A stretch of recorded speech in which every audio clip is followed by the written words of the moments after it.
मागच्या काळामध्ये मी जेव्हा मुख्यमंत्री होतो त्यावेळी आपण मीरा भाईंदर वसई विरार हे नवीन पोलीस आयुक्तालय तयार केलं आणि या नवीन पोलीस आयुक्तालयाचं सुदृढीकरण आता चाललेलं आहे।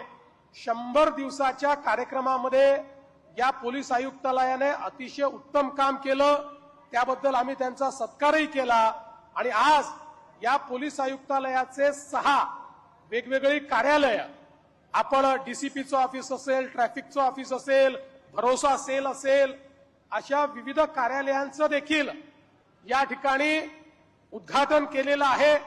ट्रॅफिक डिपार्टमेंट करता बॉडी वॉर्न कॅमेरेज आपण त्या ठिकाणी दिलेले आहेत आणि ज्यावेळी सुसज्जित अशा प्रकारचं इन्फ्रास्ट्रक्चर असतं त्यावेळी कायदा आणि सुव्यवस्था राखणं देखील सोपं जातं। शेवटी इतक्या मोठ्या प्रमाणात गुंतवणूक ही पालघर जिल्ह्यामध्ये येते तर त्या गुंतवणुकीकरता कायदा आणि सुव्यवस्था देखील उत्तम असला पाहिजे, या दृष्टीनं ही अत्यंत महत्वाची गोष्ट या ठिकाणी आपण केली आहे।